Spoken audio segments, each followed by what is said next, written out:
so that Salamatu and your colleagues can storm.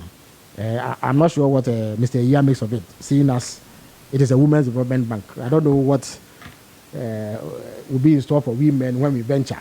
But whatever it is, given that the majority of our population is made up of women, women have proven themselves to be very entrepreneurial and enterprising and are able to turn around capital for the betterment of the families. It is something that will go a long way to help address the economic concerns of Ghanaian women. So we look forward to doing this as expeditiously as possible to bring relief to our women.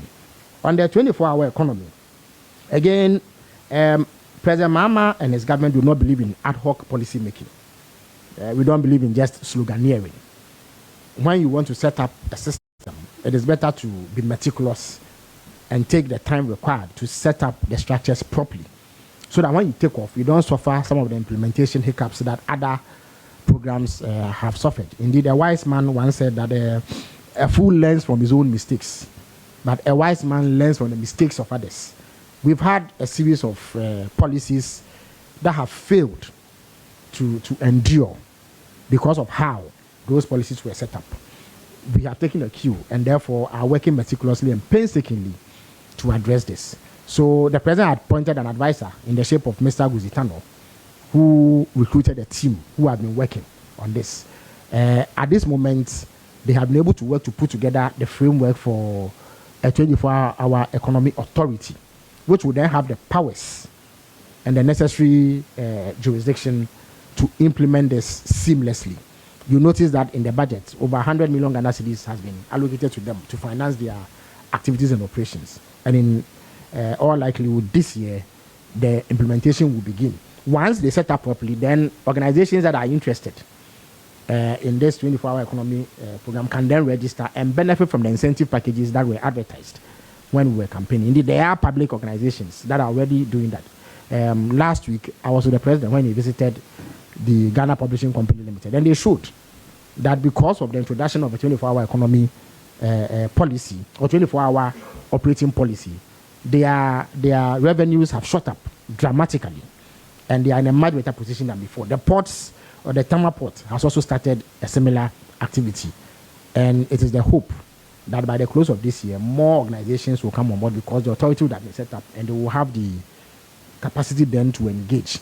The biggest motivation for wanting to engage in a 24-hour economy, apart from economic expansion, is job creation. Because you know that the unemployment situation in Ghana is unacceptably high. I have been looking at some data that the Ghana Statistical Service sent me. Unemployment is around 12.6%. In 2024, it was around 13.8%. So there's a slight improvement, but it's still too high and not acceptable. There are millions of Ghanaian youth who want to work.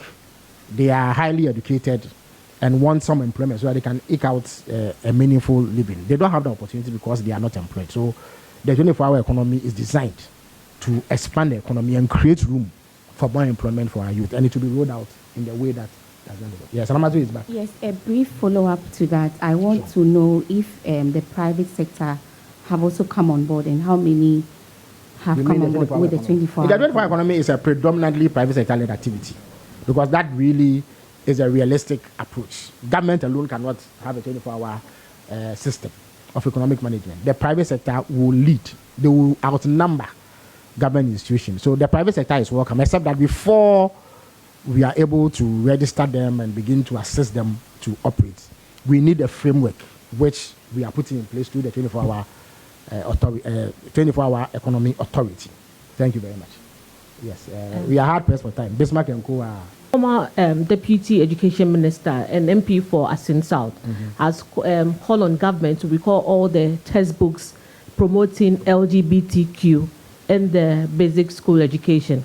I want to find out from you, what is your reaction to his call that the textbook should be recalled from the basic school? And then also, in a statement, he accused government of promoting LGBTQ in the basic school. And also, my second question is about the lithium lease. I want to find out that recently government altered the approval of the Ewoya, if I got the name correct, lithium project lease. So I want to find out what specific value for money concerns led to this delay, And also, will the 2026 mining policy change include a higher royalty rate for the transition minerals? And finally, is there any appointed date for the announcement of the new defense minister and environment minister? Thank you. All right, thank you for the questions. So, good afternoon. My name is Emmanuel Romeo Tete, and I report for Ahoto 92.3 FM. Honorable, please, given the ongoing dispute between the Ghana Air Traffic Safety Electronics Association and the Ghana Civil Association Authority, what measures... You mean the Civil Aviation Authority? Yes, please. Okay. What measure is the government taking to ensure that concerns of air traffic safety engineers are addressed? And please, recently, we've seen Tor and Valco working. Can you please give us the working status of the Commander Sugar Factory? Thank you. All right. He's my neighbor. When you move out of AAK, you go into his constituency. So I have quite healthy relations with him. But I think that sometimes he gets carried away in his advocacy. I have a friend who describes that conduct as overzealous charlatanism. You see, he was in government when the comprehensive education curricula was introduced, and we had similar happenings where there were things in there that we found distasteful and at variance with Ghanaian cultural norms and practices. There was some public outcry. I think that curricula was withdrawn. Even before Reverend Tim Fodjo went out to make these claims, the NACA itself had withdrawn about 700 or so copies of the manual. It is a manual. It's an instruction manual to teachers of physical education and health in senior high schools. I think there's just one line about the description of gender, which proved problematic and offensive to the sensibilities of the people of Ghana. That has subsequently been withdrawn. Indeed, I have been sent a copy of the approved manual by NACA, and it does not contain the offending words. So that matter has been addressed. Government certainly is not about to promote anything that is at variance with Ghanaian culture. So whereas we welcome scrutiny, it's important that such claims are toned down on. Overzealous charlatanism, it is not something that we should encourage. It is not necessary to attempt to put what is not there in place. It doesn't help anybody. Yes, you can draw attention.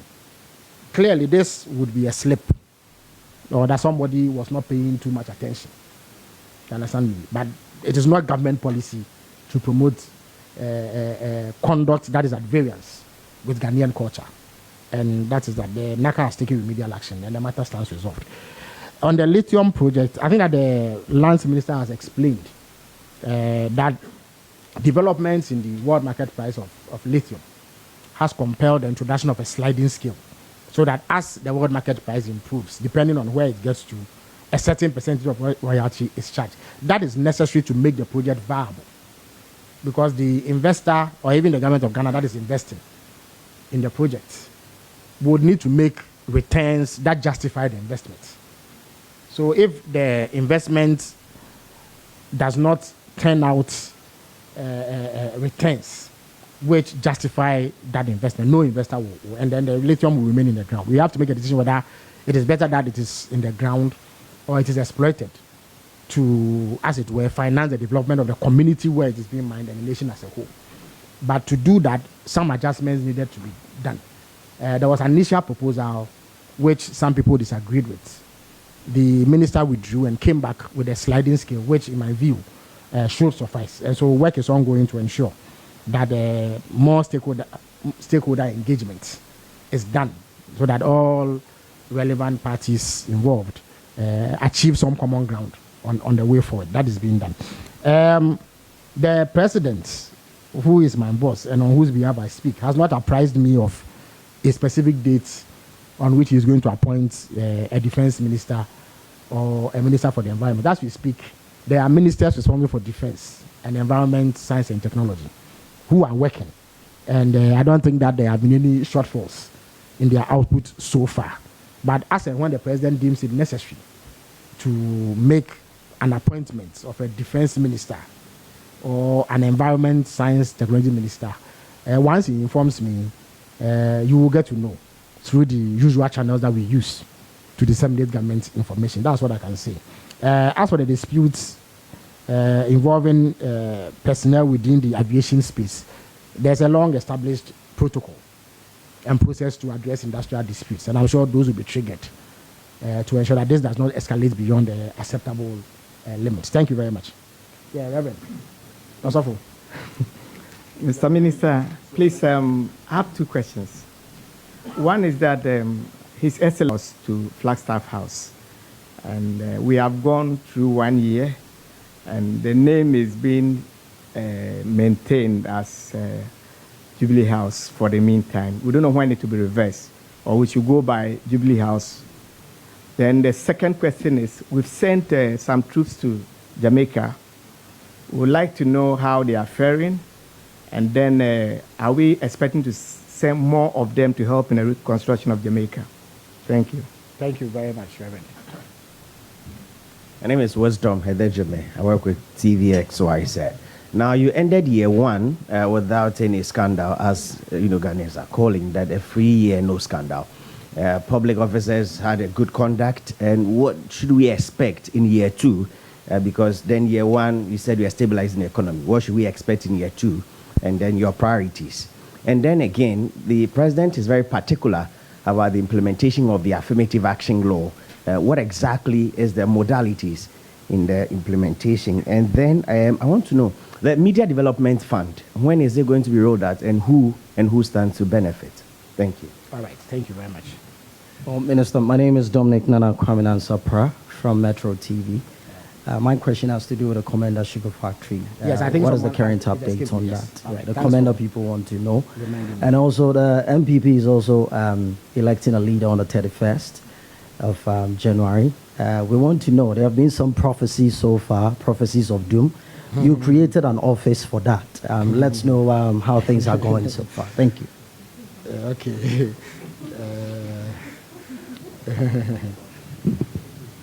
All right, my name is Julius. Sure. I report for the Ghanaian Times. Mr. Minister, early this year, somewhere on the 5th, former Finance Minister Ken Oforiatta was detained by ICE, a U.S. agency in charge of immigration. This is a man the state has been looking for. Are we taking advantage of his detention? Is the government of Ghana engaging the American authorities to sanitize the space and take advantage of he being held there and then have him extradited to Ghana? And then secondly, there's one big elephant in the room that we don't normally talk about, which has to do with rent issues here in the country. The rent laws are very clear, but you see landlords colluding with agents and then abusing the law. What's government's position on this, and how are you going to ensure that these laws are enforced to give people some reprieve that they need? Thank you. All right, thank you. So on the back of the Fuakta question, I just wanted to ask this. The agreement we had with the United States of America on deportation, I wanted to know how many deportees we've received, how many we've repatriated, and if there were some who wanted to stay here and we're still sending them away. Thank you. All right. All right, thank you very much, Mr. Minister. My name is Patrick Asford Buedu, Radio Gold. I just want to find out from you if you have any updates or how far with investigation. If you could remember, early last year, some gold bars were seized by security operatives at the airport. I just want to find out if there is any updates or how far with investigations, sir. Thank you very much. All right, thank you. All right. But President Rama continues to discharge his responsibilities, which, among others, aims to make life more comfortable for the people of Ghana and develop our country on a sustainable trajectory. The troops in Jamaica are doing well. So far, we've not had any adverse reports. I'm also not aware of any specific requests to increase the numbers. If that should happen, I'm sure the appropriate authorities would examine the request, and if it is something that they can respond to, they will indicate same. No scandal or corruption. The point is that corruption scandals don't happen in and of themselves. Often it is a lack of controls that lead to corruption and abuse of office for personal gain. So if you have a system where no proper systems are put in place to check this, human nature is such that the tendency will be for people to be tempted to engage in that kind of activity. So President Rama has been aware of this from day one. That's why he launched the Code of Conduct for Public Officials who work under him. That's why he insisted by a certain date, everybody should file their asset declaration forms with the Auditor General. And then he has introduced what we call commitment authorization. In other words, you agree that most corruption scandals stem out of procurement. The desire for people, public officials to engage in procurement, that's where the bulk of corruption occurs. So there must be a system that checks this. And the president has established the commitment authorization through the finance minister. So every procurement within a certain threshold that needs to be done must obtain commitment authorization. If you don't get it, the finance minister is simply not going to pay. That is what it means.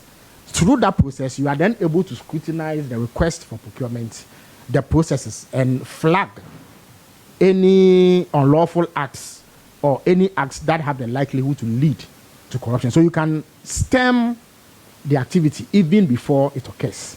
But that happens if you have strict oversight, and that is currently what is happening. That is why you don't find corruption happening, because you are not at liberty to do as you please. You must go through a system that is robust to check any excesses.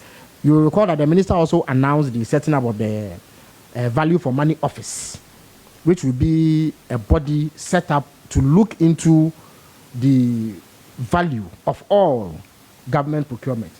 So that when you say that this pen costs 100 cedis, it is examined to ascertain whether or not it is true that the true value of this pen is 100 cedis.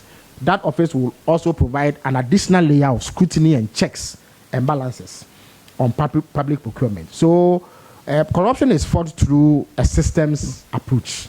It is not ad hoc. It is not by bold and lofty declarations. It has to be done through firm action.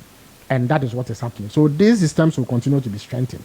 The president has also indicated that even if somebody is able to slip through this robust and watertight arrangement, he will take swift action to ensure that even as we hold past public officials accountable, officials in this government will be held accountable. In fact, it is the most important aspect of the fight against corruption, to be able to deal with corruption in one's own government. If that is done, you wouldn't even need to pursue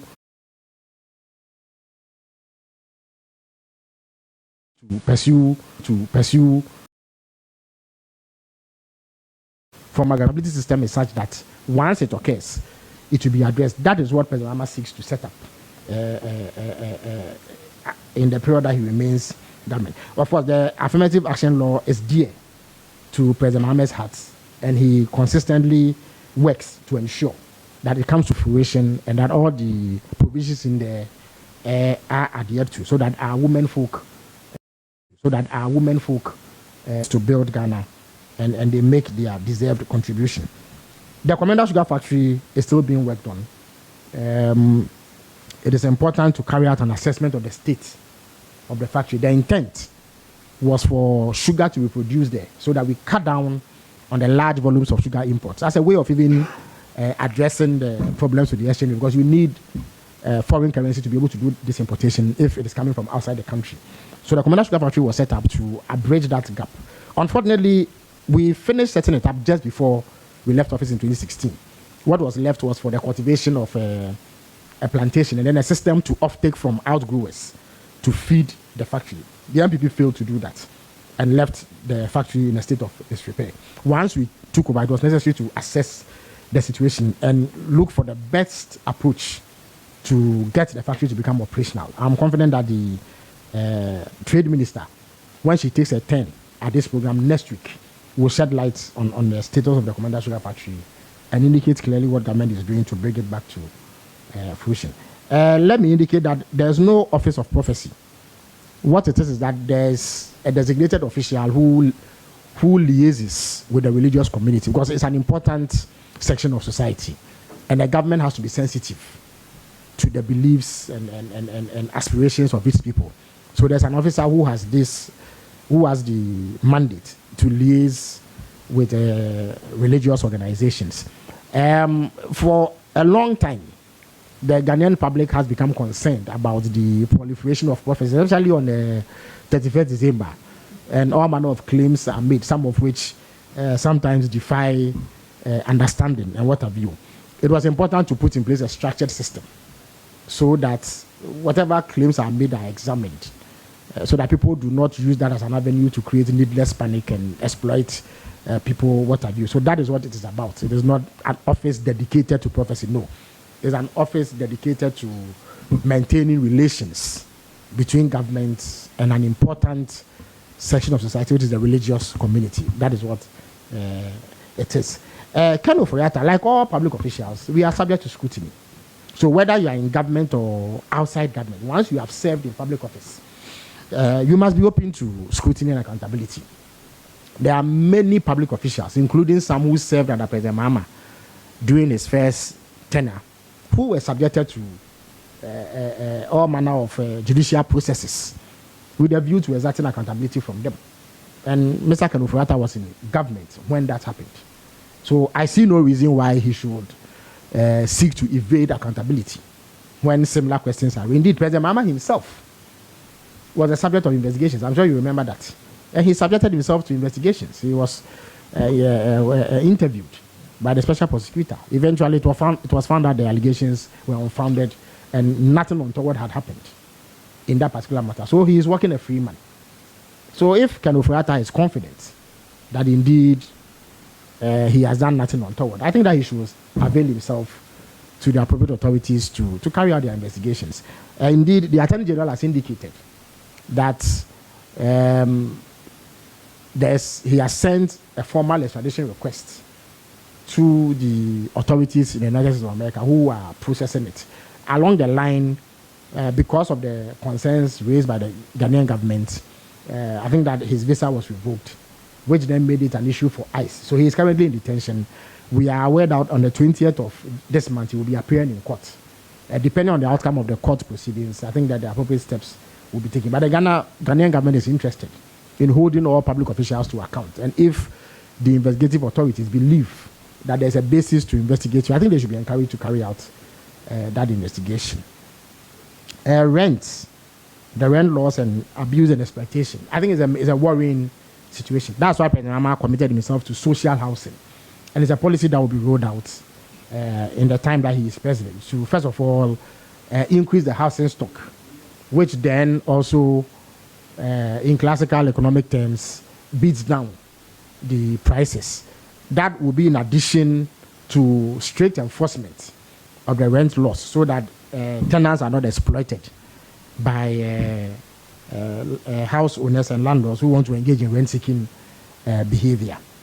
And then the repatriation of Ghanaians. Again, I think that the deportation of Ghanaians and other West African nationals, yes. I think that the foreign minister who appeared on this platform a couple of months ago explained that there is some understanding that was reached with the American government that we will only accept West African nationals who have no criminal record, because the ECOWAS protocols indeed allow West African nationals to come to Ghana and stay for a definite period, after which they can leave and come back.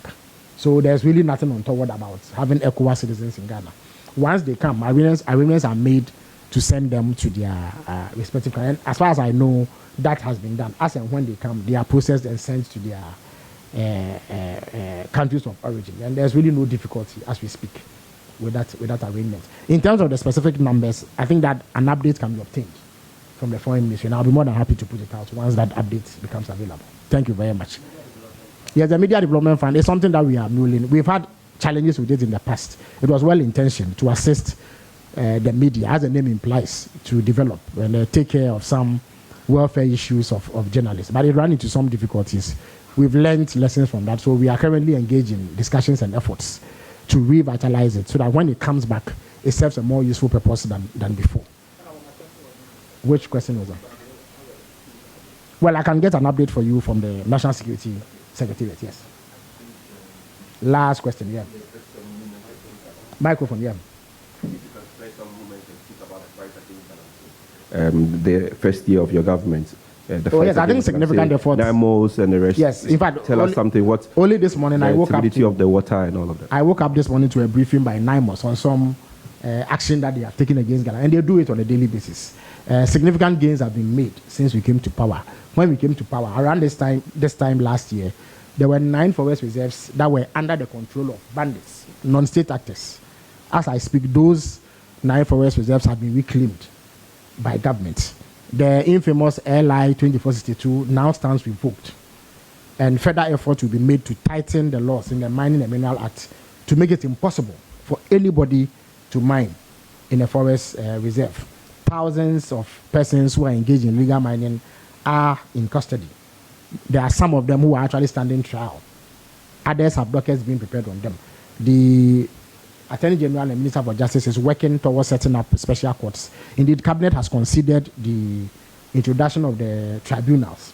That's one of the ways that we can hasten the prosecution process without, of course, compromising due process and unfairly undermining the rights of accused persons. But when that happens, it will hasten the process. There's now a process to regulate the influx of excavators, so that you cannot just get up and go and import an excavator under the pretext of engaging in lawful activity, only for it to end up in illegal mining. So the system has been put in place to curb it. Excavators have actually been seized and destroyed. Others are under the custody of the security agencies. We have seized champagnes, we have seized water pumps and donated same to farmers to use for lawful activity and water. So a lot of work has been done. But of course, we are the first to admit that more needs to be done, especially to bring back our water bodies to the desirable quality that will be safe for human consumption. That will be achieved. But NIMOS remains the arrowhead through which government is pursuing this unlawful activity that we call galamsey, which has become a threat to all of us. Thank you very much. So in the interest, Akos, okay, I'll give you a special dispensation. Thank you. Affirmative action. You were bold enough to mention that the previous government had about over 300 staff at the presidency. I want to know concrete figures. How many staff do we have here? I can tell you for free at the that the numbers here are far less. Indeed, we are required by law this quarter, I think by March or so, to present the list to Parliament. So you will see. I think that the numbers are being compiled, but I know for a fact that it is far less than what we inherited from the previous administration. And when it goes, you will see it, yes. Thank you very much. So let me draw the curtains down on today's edition. This one was interactive in nature, but next week we will revert to the format where sector ministers come and brief. So expect the Minister for Trade, Agribusiness and Industry, and then the Minister for Local Government. Thank you all for coming.